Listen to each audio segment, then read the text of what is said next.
కాంగ్రెస్ పార్టీకి big shock తగిలింది.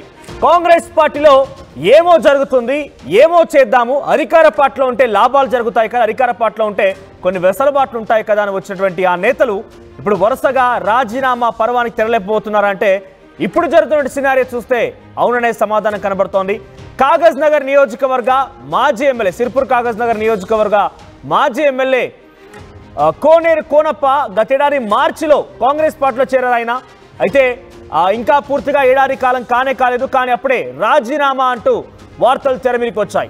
MLC ఎన్నికలు జరుగుతున్నాయి. ఇప్పుడు ఉమ్మడి మెదక్, నిజామాబాద్, ఆదిలాబాద్, కరీంనగర్ జిల్లాలకు సంబంధించినటువంటి ఒక టీచర్స్, మరొకటి గ్రాడ్యుయేట్స్ ఎన్నికల కోటా కింద ఎమ్మెల్సీ ఎన్నికలు జరుగుతున్నాయి. ఈ నెల 27న ఎలక్షన్లు కూడా ఉన్నాయి. ఈ నేపథ్యంలో అధికార కాంగ్రెస్ పార్టీ నిర్ణయించిన అభ్యర్థి వైపు కాకుండా ఇండిపెండెంట్ గా పోటీ చేస్తున్నటువంటి ఒక అభ్యర్థికి కోనేరు కోనప్ప మద్దతుగా నిలుస్తున్నారట. స్వతంత్ర అభ్యర్థి అయినటువంటి ప్రసన్న హరికృష్ణకి మద్దతుగా నిలబడుతున్నారట. కొంతకాలంగా పార్టీ తీరుపైన కూడా అసంతృప్తిగా ఉన్నారు కోనప్ప. ఇటీవల బహిరంగంగానే పార్టీ పైన విమర్శలు కూడా చేశారు. దీంతో పార్టీకి రాజీనామా చేశారంటూ కూడా చర్చ కొనసాగుతోంది. అవసరమైతే ఇండిపెండెంట్ గా పోటీ చేస్తానని చెప్పి కోనప్ప అంటున్నారు. దీనికి గల కారణం ఏంటంటే ఇప్పటికే కోనప్ప కాంగ్రెస్ లో ఉన్నారు. ఆయన బీజేపీలోకి వెళ్దామంటే బీజేపీలో సిట్టింగ్ స్థానం పాల్వే హరీష్ బాబు ఉన్నారు. బీఆర్ఎస్ లోకి తిరిగి వెళ్దామనంటే బీఆర్ఎస్ పార్టీలో అక్కడ ఆల్రెడీ పాగా వేసుకొని ఆర్ఎస్ ప్రవీణ్ కుమార్ కూర్చొని ఉన్నారు. కాంగ్రెస్ పార్టీలో అనుకున్న తీరుగా సాగడం లేరు. ఇక ఎలాగ వెళ్దాం ఎలా అని చెప్పి ఆలోచన చేస్తూ ఆయన అవసరమైతే ఇండిపెండెంట్ గా సైతం పోటీ చేస్తానంటూ కూడా ఆయన మాట్లాడుకొస్తున్నారట. అసెంబ్లీ ఎన్నికల్లో బీఆర్ఎస్ తరఫున పోటీ చేసి ఓడిపోయారు. ఆ తర్వాత కాంగ్రెస్ పార్టీలో చేరారు. మరిన్ని డీటెయిల్డ్ అప్డేట్స్ రవి దగ్గర తెలుసుకునే ముందు మా ప్రతినిధి రవినాయక్ సిద్ధంగా ఉన్నారు. అంతకుముందు ఒకసారి కోనేరు కోనప్ప ఇటీవల కాలంలో కాంగ్రెస్ పార్టీని ఉద్దేశించి కీలక వ్యాఖ్యలు చేశారు. అవేంటో చూద్దాం. మాకు పౌరుషం ఉన్నది, మాకు సత్తా ఉన్నది, మేము ప్రజల్లో ఉన్నాం. రేపు ఎన్నికలు వస్తే ఇండిపెండెంట్ అభ్యర్థిగా పోటీ చేస్తాం. మీ అందరి దయ ఉంటే అని చెప్పి చెప్తా ఉన్నా. మీ అందరూ ఆశీర్వాదం ఇస్తే ఇండిపెండెంట్ అభ్యర్థిగా పోటీ చేస్తాం. ఎందుకంటే మీరు ఏదైతే నాకు ఆశీర్వాదం ఇచ్చారో, నాకు దుర్గం లక్ష్మణ్జీ, యాదవ్జీ గుండాపేటలో పోతే నాకు ఏదైతే ఆశీర్వాదం ఇచ్చిందో ఆ ఆశీర్వాదాన్ని ఇప్పుడు చెప్తున్నా. 2004 సంవత్సరం తిరిగినప్పుడు నాకు కాంగ్రెస్ పార్టీ టికెట్ ఇవ్వలే, కానీ ఆనాడు నాకేం చెప్పిందో, కాకా నువ్వు పోటీ చేయి, మేమంతా మేము వెనుక ఉన్నామంటే ఇండిపెండెంట్ గా మనం తయారైన రోజున తెల్లగుడ్డ పట్టుకొని ఇండిపెండెంట్ గా తయారైతే రాత్రి 12 గంటల రాత్రి పిలిచి ఈ కాంగ్రెస్ పార్టీ మన బీఫామ్ ఇచ్చింది. ఇంత దొంగ కంపెనీ ఇది. శాతగాని దద్దమ్మలకు ఓటేస్తే మునిగేది మీరే బిడ్డ అని చెప్పిన ఎవరు కనపడతా ఉన్నాడు. దీనికి ఢిల్లీలో పోయాడు, రూమ్ ఇయ్యాలి కదా, నిన్న వేసుకుంటా చెప్తా ఉన్నాడు. అంటే మా ఇజ్జత్తుని మొన్న అసెంబ్లీలో తీసాం, మమ్మల్ని మహారాష్ట్రలో కలుపుమని చెప్పి. మళ్ళీ నేను ఢిల్లీ మా ఇజ్జత్ మొత్తం దేశంతో తీసుకుంటాను. మనం ఓటు వేసినాం. మిత్రులారా, నేను ఒక మాట చెప్తా ఉన్నా. 51 బ్రిడ్జ్ కల్పించిన 51 బ్రిడ్జిలు కల్పించిన నా 15 ఏళ్ళ. వీళ్ళందరూ కోనప్ప ఏం చేసిండని చెప్పి అంటారు. 51 బ్రిడ్జిలు ఇలా తార్ చెట్టు వదిలే బ్రిడ్జి. వర్షాకాలం వచ్చిందంటే 2 నెలల 3 నెలల ఇంకా కౌటాల నుంచి సిర్పూర్ పోయిన తొవ్వలు లేకుండే, కానీ ఇవాళ తార్ చెట్టు వదిలే బ్రిడ్జి కట్టించిన. ఇలా మీ తాజ్ నగర్ తాజ్పేట నుంచి ఇలా పార్టీకి వెళ్తానికి 2 బ్రిడ్జిలు కట్టించిన. ఈ రకంగా తీసుకుంటే డబ్బాగడ బ్రిడ్జి కట్టించిన. మొత్తం 51 బ్రిడ్జిలు కట్టిన. 300 కిలోమీటర్ల డబల్ రోడ్లు చేసిన. చెప్పండి మీరందరూ కూడా. నేను ఎవరి కోసం చేసిన, ఇవన్నీ మీకోసం చేసిన. ఇలా ఈ బ్రిడ్జి నిర్మాణం అయితే ఈ ప్రాంతం అంతా కౌటాల కనుక బంగారం డెవలప్ అవుతుంది. మీ పిల్లలకి ఉపాధి దొరుకుతుంది, మీ భూములకు ధరలు పెరుగుతాయి, మీరు పండిన పంటలు మహారాష్ట్ర పోవచ్చు, మన చుట్టాల ఇళ్ళకి పెళ్లిళ్ళకి మహారాష్ట్ర పోవచ్చు అని 75 కోట్ల రూపాయలు డబ్బు తీసుకొస్తే ఇది క్యాన్సిల్ చేస్తారా? ఇలా మొగదగర్ నుంచి వైజాగ్ పోతానికి 700 మంది రైతులకు భూముల తవ్వాలి. నేను 3 కోట్ల రూపాయల డబ్బులు తెచ్చిన. ఈ కాగితం నేను తెచ్చిన రోడ్డు క్యాన్సిల్ చేయించిండు. నేను తెచ్చిన రోడ్డు క్యాన్సిల్ చేయించిండు. బాలేపల్లికి రోడ్డు తెచ్చిన, అది క్యాన్సిల్ చేయించిండు. అంటే మరి ఇలా ఎవడెవడో వచ్చి ఇక్కడ ఊరు ఎగుతా ఉన్నాడు. మీరు అది చేస్తా ఇక్కడ 9 ప్రాజెక్టు కడతాను. ఒక పటేల్ వచ్చిండు, ఇంకొక పటేలు రేపే కట్టిస్తా అని చెప్పి చెప్తా ఉన్నాడు. అరే మద్దతుగా చదువుకున్న విద్యార్థులందరూ కూడా ఓటు వేయాల్సిందిగా మేము అభ్యర్థిస్తూ ఉన్నాం. సేవాగుణం కలిగిన వ్యక్తి సేవే ధ్యేయంగా తన ఉద్యోగానికి రాజీనామా చేసి నిరుద్యోగ యువకుల కోసం, ఈ ప్రాంతంలో అభివృద్ధి కోసం ప్రయత్నం చేసే వ్యక్తి, ప్రజల మనిషి హరికృష్ణ గారికి మద్దతు పలకవలసిందిగా కొమరంభీం ఆసిఫాబాద్ జిల్లా గ్రాడ్యుయేట్ మిత్రులందరినీ నేను పాదాభివందనం చేస్తూ ఓటు వేసి వారిని ఆశీర్వదించవలసిందిగా నేను గ్రాడ్యుయేట్ మిత్రులందరూ కూడా శిరస్సు వంచి పాదాభివందనం చేస్తూ నేను ఓటు అడుగుతా ఉన్నానని చెప్పి ఒక్కసారి మనవి చేస్తా ఉన్నా. రైట్, ఇది కోనప్ప మాట్లాడిన మాటలు. నేను గతంలో ఉన్నప్పుడు ఇన్ని పనులు చేశాను, ఇప్పుడు ఏం చేయలేకపోతానని మాట్లాడుకొచ్చిన మాటలు ఒకసారి మనం చూసాం.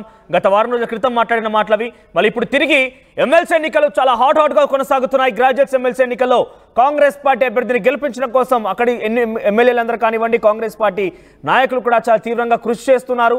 ఎలాగైనా కాంగ్రెస్ పార్టీ అధికారంలో ఉంది కాబట్టి ఎన్నికల్లో కాంగ్రెస్ పార్టీ అభ్యర్థిని గెలిపించుకోలేకపోతే కాంగ్రెస్ పార్టీ ప్రభుత్వం పైన అనేక రకాల అబాసుపాలే అవకాశం ఉంది కాబట్టి చాలా తీవ్రంగా వారంతా కృషి చేస్తున్న పరిస్థితి కనబడుతోంది. కానీ కోనప్ప మాత్రం ఇండిపెండెంట్ అభ్యర్థి అయినటువంటి ప్రసన్న హరికృష్ణకి మద్దతుగా నిలబడి దయచేసి ఆయనకు ఓటు వేయడంటే అభ్యర్థిస్తున్నటువంటి ఒక వీడియో సోషల్ మీడియాలో వైరల్గా మారింది. దీంతో ఆయన కాంగ్రెస్ పార్టీ విధానాలకు వ్యతిరేకంగా వెళ్తున్నారు అంటే గతంలో మాట్లాడిన మాటలు ఇప్పుడు ఆయన ప్రచార హోరు చూస్తూ ఉంటే కాంగ్రెస్ పార్టీకి రాజీనామా చేయబోతుందని చాలా గ్యారెంటీగా కనబడుతోంది. మరిన్ని అప్డేట్స్ ప్రతినిధి రవినాయక్ అందిస్తారు. రవినాయక్, ఏం జరుగుతోంది? కోనప్ప రాజీనామాకి సిద్ధమయ్యారా, రాజీనామా చేశారంటూ వార్తలు కొనసాగుతున్నాయి. దీంట్లో నిజాలేంటి? ముఖ్యంగా ఆయన కాంగ్రెస్ పార్టీలో కొనసాగుతూనే కాంగ్రెస్ అభ్యర్థిని కాదని ఒక ఇండిపెండెంట్ అభ్యర్థికి సపోర్ట్ చేయడం గల కారణం ఏంటి?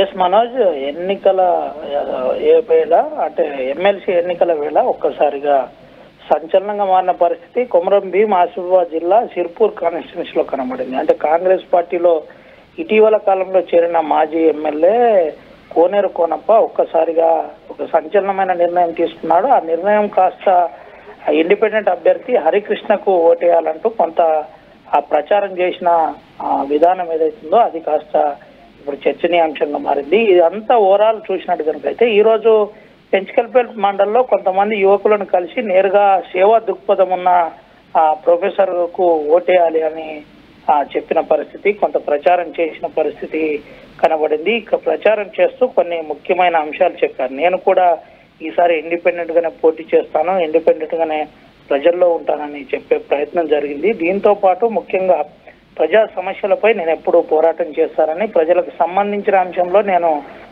ఎప్పుడు కూడా ప్రశ్నిస్తూనే ఉంటానని చెప్పే ప్రయత్నం కూడా గతంలోనే చేసిన పరిస్థితి. అయితే గతంలో కూడా ఆర్టీవీ ఎక్స్క్లూజివ్ గా కొంత కథనాన్ని కూడా ప్రసారం చేసిన పరిస్థితి కనబడింది. దాంట్లో ప్రధానంగా తను చెప్పే విధానం చూసినట్టు ఏదైతే బ్రిడ్జ్ ఉందో అదే విధంగా రోడ్లు ఉన్నాయో ఆ అంశంలో కాంగ్రెస్ పార్టీ నేను ముఖ్యమంత్రిని కలిసినా నాకు పూర్తి స్థాయిలో న్యాయం జరగలేదు, ఆ ప్రాంతాలకు రోడ్లు కానీ బ్రిడ్జులు కానీ కాలేదు, అందుకనే నేను నిరసిస్తున్నానని చెప్పిన పరిస్థితి. ఎవరు కూడా నిన్న అక్కడ మీటింగ్ కూడా జరిగిన పరిస్థితి, పట్టభద్రుల మీటింగ్ జరిగింది. ఆ మీటింగ్ లో ఆ జిల్లా ఇన్ఛార్జ్ మంత్రి సీతక్క కూడా పాల్గొన్న పరిస్థితి. పాల్గొన్నా కానీ ఎక్కడ కోనప్ప కనబడలేదు. అయితే కోనప్పను పిలిచే ప్రయత్నం చేసినా చాలా కాలంగా కోనప్ప ఎవరికి టచ్ లో లేదు. టచ్ లో లేకుండానే నేరుగా తన స్టైల్లో చెప్పే ప్రయత్నం చూసుకున్నాం, ఎట్లయితే అట్లా నేను ఈసారి పోటీలో ఉంటాను, అది కూడా ఇండిపెండెంట్ గా పోటీ చేస్తానని చెప్పే ప్రయత్నం అయితే జరిగింది. దీంతో భాగంగానే ఈ రోజు